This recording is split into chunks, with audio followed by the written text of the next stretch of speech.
Hello दोस्तों, ignite MBA में आप सभी का स्वागत है। मैं मकरंद आम्बेडकर और पिछले 11 से अधिक सालों से मैं क्वांटिटेटिव एप्टीट्यूड और रीजनिंग दोनों भी सब्जेक्ट पढ़ा रहा हूँ। दोस्तों, आज ये मैंने सीरीज स्टार्ट की है, वो आपकी आने वाले एमएच एमबीए सीईटी 2026 के लिए बहुत हेल्पफुल होने वाला है, जिसमें मैं पॉइंट के बेहतरीन क्वेश्चन डिस्कस करने वाला हूँ।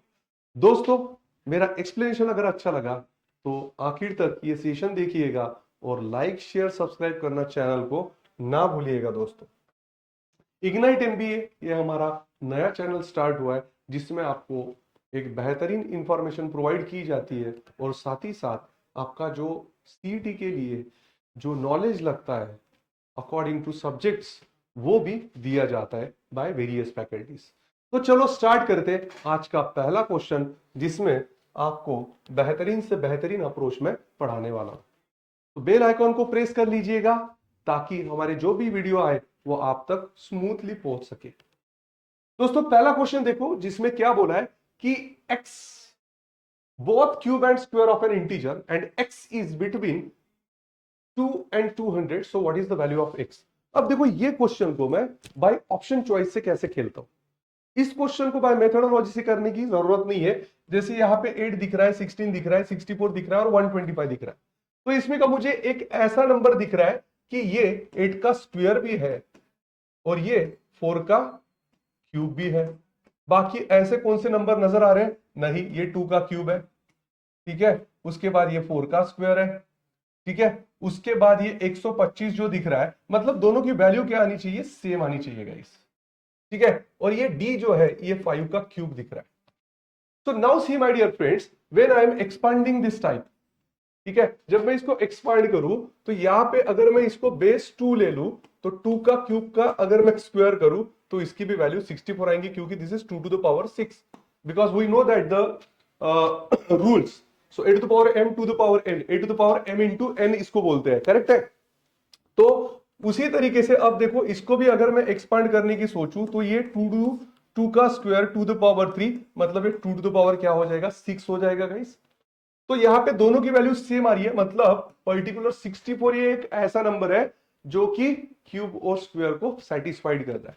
होप सो आपको क्वेश्चन प्रॉपर तरीके से समझ में आ रहा होगा। चलो late us move towards the next question.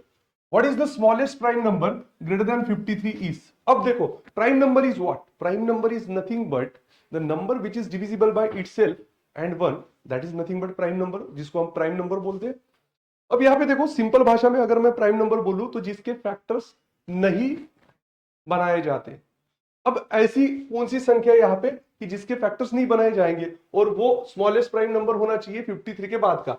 तो जैसे ये 54 है तो 54 के फैक्टर्स आते हैं 27 इंटू 2, मतलब ये नहीं होगा।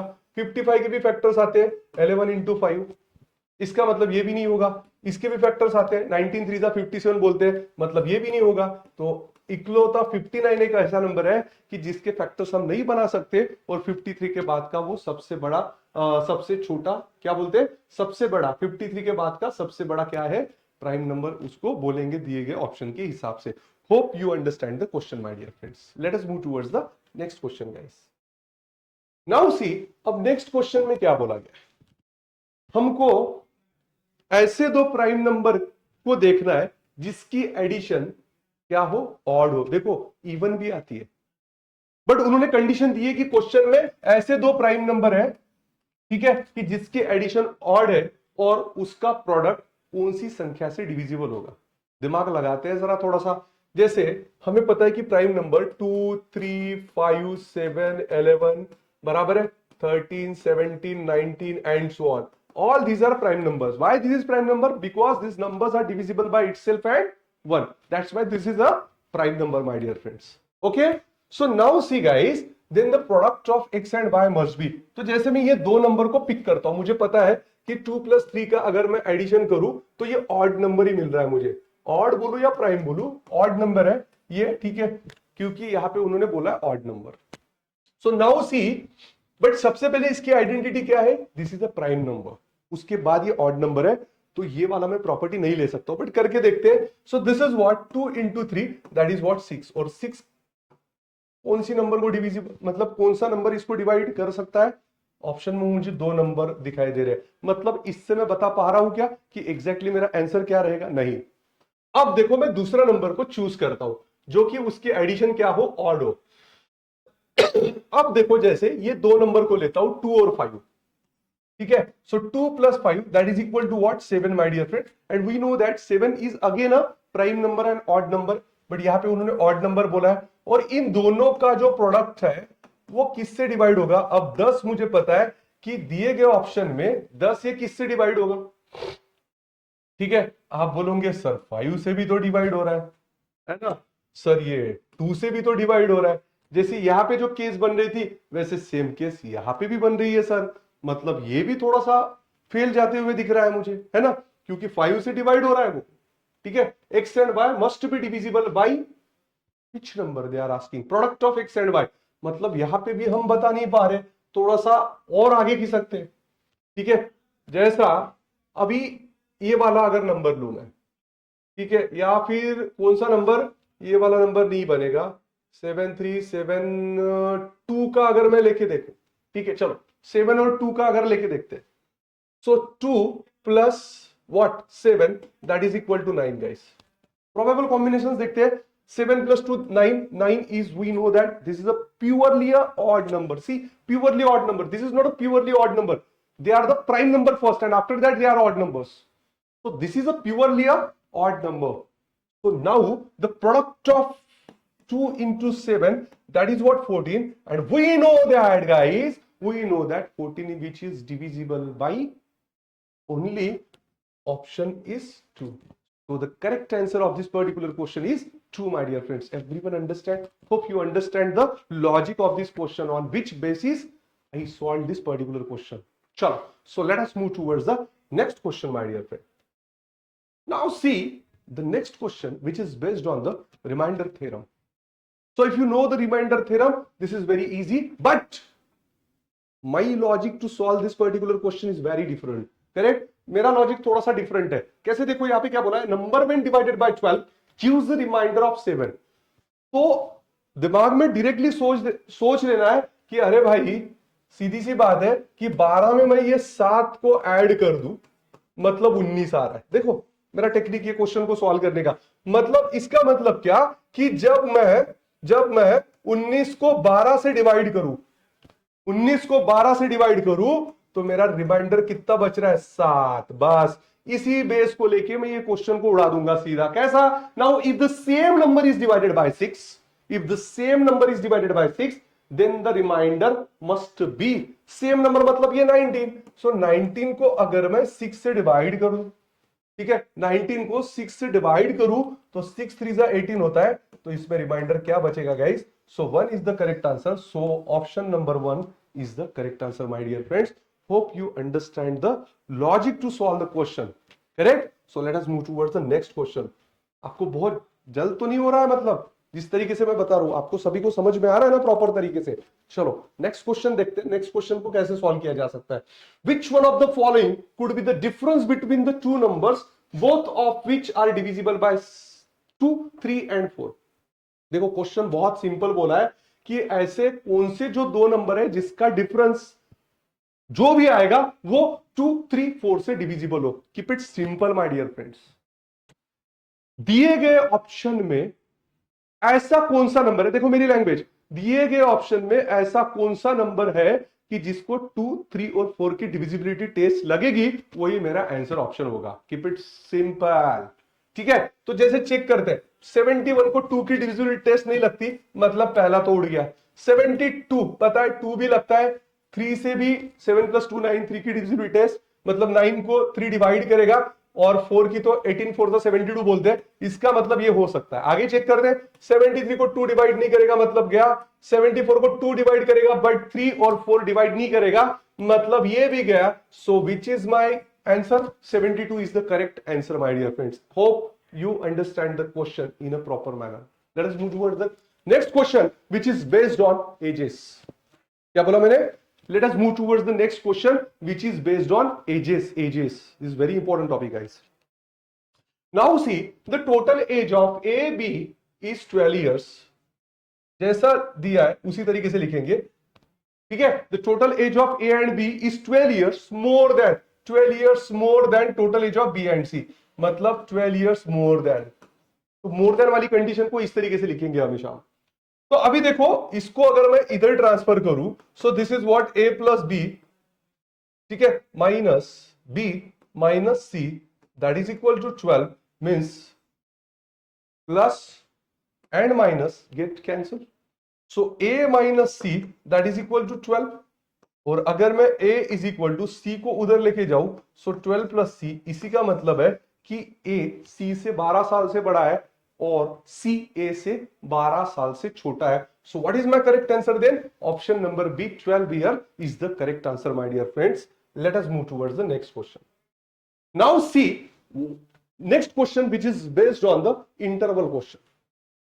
So it is comes under the topic that is ages, correct? So the sum of the ages of 5 children born at interval of 4 years each is 80 years, correct? What is the age of the youngest child? देखो, अगर पहला x है, ठीक है, x से अगर शुरुआत होता है तो नेक्स्ट इंटरवल क्या रहेगा? x प्लस 4, नेक्स्ट इंटरवल क्या रहेगा? x प्लस 8, नेक्स्ट इंटरवल क्या रहेगा? x प्लस 12, और नेक्स्ट इंटरवल क्या रहेगा? x plus 16। इन सभी की अगर मैं टोटल करता हूं guys, that is equal to 80, मतलब x 2 3 4 5, मतलब 5x प्लस, ठीक है, 16 12 28, 28 और 12 मतलब कितना हो जाएगा? 40 इज इक्वल टू 80। मतलब इसको अगर इससे काटू, so 5x is equal to 80 minus 40, तो this is what 5x that is equal to 40, so x is equal to what 8। तो उन्होंने क्वेश्चन के तौर पे क्या पूछा है? So what is the age of the youngest child, तो यंगेस्ट चाइल्ड कौन रहेगा? x, तो x की वैल्यू आई 8, so that's mean that is the correct answer. So option number B is the correct answer my dear friends. Everyone understands or not? Please tell me guys. ठीक है, easy है, hope so आपको proper तरीके से समझ में आ रहा होगा। चलो रुक करते अगले क्वेश्चंस की तरफ। ठीक है, अगले क्वेश्चन में क्या बोला है? A bag contains 400 coins of 25 paise denomination and 1000 coins of 50 paise denomination. If 25% of 25 paise coins and 50% of 50 paise coins are removed, so find the percentage of money removed from the bag. ठीक है, so this is option A, 19.1, 19.6, 20.1, 45.83. Very easy guys. 400 coins of 25 पैसे denomination, ठीक है। अभी देखो 400 coins 25 पैसे के, हमें पता है कि 1 रुपीज मतलब 100 पैसा होता है, ठीक है, 1 रुपीज मतलब 100 पैसा। Try to understand the question first my dear friends. So 400 coins of 25 पैसा डिनोमिनेशन, ठीक है, 400 coins यहां पे दिया है, 400 coins 25 पैसा, ठीक है, and 1000 coins that is equal to 50 पैसे, ठीक है। अब देखो उन्होंने आगे बोला है कि 25% ऑफ 25 पैसे कॉइंस एंड 50% ऑफ 50 पैसे कॉइंस आर रिमूव्ड। सिंपल है। अब देखो 400 कॉइन के अगर मैं 25% रिमूव करता हूं, मतलब इसका 25% मतलब 1/4 हिस्सा, इसका मतलब कितना हो जाएगा? 100, इसका 1/4 हिस्सा मतलब 100, और इसका 50% हिस्सा मतलब कितना हो जाएगा? 1000 कॉइन के 500 हो जाएंगे, मतलब ये टोटल कितने होंगे? 600 कॉइन्स होंगे। ये समझ में आया क्या बताओ? ठीक है, मतलब 100 कॉइन्स 25 पैसे के और 500 कॉइन्स हो गए 50 पैसे के अगर रिमूव करें। Find the percentage of money removed from the bag. Money removed from the bag. This word is very important. They are not talking about the coins. How much money? So we need to convert it into the money now. ठीक है, correct. So find the percentage of money. अब देखो total 600 coins है, ठीक है, coins हो गए ये 600।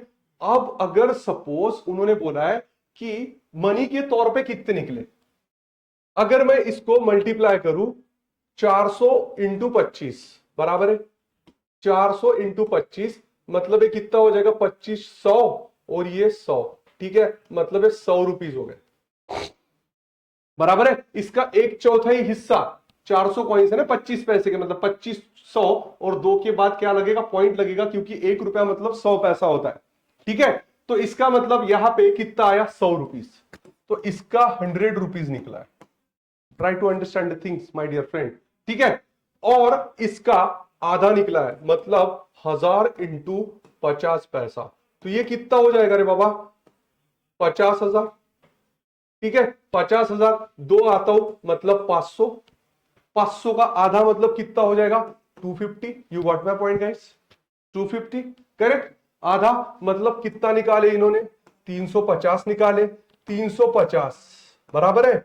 अब टोटल मनी कितना है, ये 50 मतलब ये 500 और ये 100, मतलब टोटल कितना हो गया बेटा, 600 into 100। So how find the percentage of money remove from the bag, this is what 6, और ये कितने में जाएगा, 6 फाइजा। ठीक है, यहां पे कुछ गलत तो नहीं हुआ, let me check, let me check, let me check. 400 into 25 पैसा, 25 चो 100।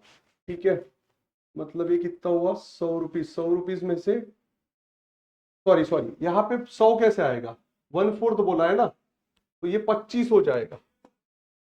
ठीक है, ये 25 हो जाएगा। ठीक है, ये 25 हो जाएगा, मतलब इसके कितने 25, यहां पे देखो थोड़ा सा गलत हुआ ये, तो दिस इज 25, क्योंकि 100 रुपीज अगर है तो ये कितना हो जाएगा 25, और ये कितना हो जाएगा 500 का आधा मतलब 250, मतलब 275 हो जाएगा, माफ कीजिएगा। ठीक है, 275 बटे, ठीक है 275 हो जाता कभी कभी, 275 बटे टोटल कितनी थी 100 और ये 500, मतलब total 600। Yes this is correct now guys, ये 6 में कटा और ये 6 275 मतलब ये 24। ठीक है, ये 3 5 मतलब 6 5 30 45, मतलब आपको एक ही ऑप्शन दिख रहा है, option number D, that is the correct answer my dear friends. So hope you understand the question. यहां पे गलती से मैंने 100 का 1/4 लेना चाहिए था 25। ठीक है, गलती से मैंने वो ले लिया था। ठीक है, तो 25 आना चाहिए था, क्योंकि उन्होंने बोला है कि 25% रिमूव फ्रॉम द बैग। तो what is the correct answer of this particular question, 45.83%, my dear friends. Hope you understand the question. So we will meet you in the next video my dear friends. तब तक के लिए आप अपना ख्याल रखिएगा, और वीडियो पसंद आया तो लाइक शेयर सब्सक्राइब करना ना भूलिएगा। Thank you very much and have a nice day guys.